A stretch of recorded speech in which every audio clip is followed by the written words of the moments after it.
Dans mon background, j'ai beaucoup travaillé avec WordPress. J'avais une petite expérience avec Drupal, avec un petit peu avec Magento. J'avais touché à d'autres systèmes, puis ça peut faire la job, mais moi, je voulais chercher quelque chose de très simple au niveau de la maintenance, quelque chose qui permettrait de focusser 100% sur la vente, sur le marketing, sur les optimisations plutôt que d'essayer de développer des trucs. Puis Shopify, c'est un peu comme une solution tout en un. Ça a des bons côtés comme des mauvais, mais tu passes sur Shopify, tu peux le partir rapidement. Même si le premier site qu'on a fait, on avait fait c'était Shopify avec une partie custom que j'avais développée, mais ça a été relativement rapide à faire, ça a été low cost, ça nous a permis de commencer tout de suite la vente en ligne plutôt que de développer pendant plusieurs mois sur Magento ou un autre système. Ça nous a permis d'aller rapidement, puis de pas, tu peux dormir sur tes oreilles. Là. Shopify, si jamais leur serveur plante, ben c'est que ça va pas bien dans le monde. Fait que, il y a quelqu'un qui va s'en occuper. Il y a quelqu'un qui s'en occupe, puis c'est leur check-out. Non, mais c'est sûr. Les serveurs d'Amazon S3, il y avait droppé. Ouais, ça arrive, mais tu sais, ça c'est une bonne excuse. T'sais. Quand ça plante, t'es comme moi, mais tout le monde vient de voir. 30% l'Internet est down. C'est ça, l'Internet est down, fait que ça arrive, mais c'est vraiment moins compliqué que de devoir gérer la sécurité sur des serveurs, etc. Fait que Shopify, c'était aussi... c'est toute l'expérience que derrière ça, leur flow de checkout est quand même bien optimisé, donc la conversion de base est bonne sur leur système versus sur d'autres alternatives. Il y a des alternatives québécoises, là, comme mon panier d'achat ou des trucs comme ça, où l'expérience du client n'est pas aussi peaufinée qu'avec Shopify. Donc, disons que je veux partir un site de commerce en ligne. Ouais. J'ai une idée de produit. Donc ça, le produit, c'est tout occupé déjà, on sait quoi prendre, on a validé le marché, on sait qu'il y a un intérêt. Mais tout côté technologique, tout côté marketing, on ne sait pas exactement par où commencer, quoi faire. Fait que là, on va prendre Shopify, on va faire comme toi, on va prendre Shopify. C'est quoi les étapes là? On fait notre site web, on va chercher notre nom de domaine, puis on met un produit. That's it? Ben, je dirais que ça peut être aussi simple que ça. En une soirée, ça peut être réglé.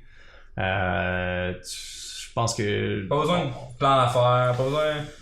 On est beaucoup à être dans l'école du le faire le plus rapidement possible, puis après ça, optimiser, dans le sens que si toi tu commences à vendre ce soir versus ton compétiteur qui va faire son plan d'affaires, il va peaufiner son brand, il va faire ses trucs. Mais je veux dire, t'as pas besoin de t'incorporer, t'as pas besoin de rien faire. Tu fais juste un site web, tu mets un produit, tu le mets en vente, that's it.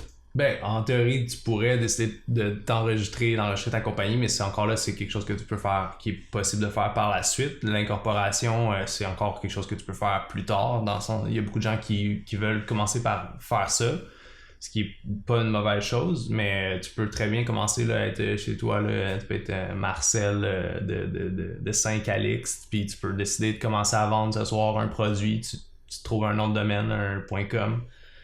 Tu ouvres ton Shopify, tu mets ton produit, puis tu peux commencer dès ce moment-là, après ça, à focusser sur comment tu vas améliorer ton expérience en ligne, comment c'est quoi les idées de marketing que tu vas faire pour aller chercher du monde.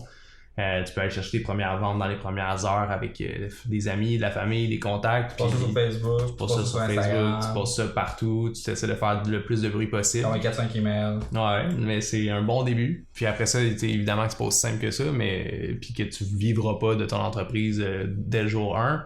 Mais en passant pas trop de temps sur ça, ça va te permettre de vraiment focusser sur ta croissance de ce jour-là jusqu'à... Puis Shopify, moi j'ai jamais utilisé Shopify. Okay. J'ai aucune idée ça ressemble à quoi le back-end. C'est simple, n'importe qui peut... C'est vraiment simple, honnêtement. Fait que Marcel, ouais. 64 ans, ouais. Il aimerait ça vendre quelque chose sur Internet. Yes. Il peut s'en aller prendre marcelvendquelquechose.com, ouais. mettre son produit, publier ça sur Facebook. Puis en dedans d'une soirée, le lendemain matin, sa belle-sœur est capable d'y acheter qu'est-ce qu'il voulait vendre. Ouais, définitivement. Shopify n'est pas la seule solution. Là. Il y a possiblement Squarespace ou d'autres sites qui peuvent être intéressants, mais c'est assez simple. Tu peux arriver, tu prends un thème gratuit, fait que ton site il va déjà être passable. Fait que si tu avais un billboard que tu pouvais acheter pour mettre sur toutes les autoroutes du Québec, qui viserait les gens qui aimeraient ça se partir en business dans le e-commerce, qu'est-ce que tu dirais sur ce billboard-là? Qu'est-ce que j'utiliserais? Qu'est-ce que tu dirais? Pour dire à ces personnes, c'est un message que tu veux passer au Québec. Là. Ok. Je dirais que c'est... Regardez ma poche. Regardez ma poche. Ouais, achetez-moi un poche épice. Puis après ça, honnêtement, je leur dirais que c'est le temps de se lancer maintenant. Pourquoi maintenant? Parce que ça sera pas plus le temps plus tard. C'est mieux de te lancer là. Dans le sens que le meilleur C'est une temps pour idée. David, qui était passé ici, il disait que Ouais. le meilleur temps pour te lancer, c'était le 6 ans. Ouais. Le deuxième meilleur moment pour te lancer, C'est là. maintenant. Ok, ben c'est vrai que en fait, si tu procrastines sur une idée depuis longtemps, le meilleur temps c'était probablement v'là 2 mois, 3 mois, 1 an. Ouais. Mais je pense que le mieux c'est de se lancer là. Puis si jamais ton idée marche, tout va bien aller, puis tu vas être capable de trouver des moyens de croître. Mais si jamais ça marche pas, ben tu vas lancer là. Puis dans 1 mois, tu vas te rendre compte que ça marche pas, tu vas passer à autre chose, tu vas passer à une autre idée. Plutôt que d'attendre 6 mois, de préparer un beau site web peaufiné, de mettre de l'argent à l'infini dans des shooting photos, dans des plugins, des techniques, de préparer tes techniques de vente, tes techniques de marketing, tout ça avant de commencer à essayer de vendre. Puis là, de te rendre compte qu'au final, personne n'en veut de ton produit. Là. Ouais. Donc, je dirais que c'est maintenant le temps de se lancer. Puis Shopify, c'est une belle première étape. Ça peut être, je dis pas que tu restes là-dessus à l'infini, mais en une soirée, on veut décider de commencer à vendre des sous-verres en céramique. Là, on peut s'asseoir, puis en 1 heure, on peut commencer à en vendre.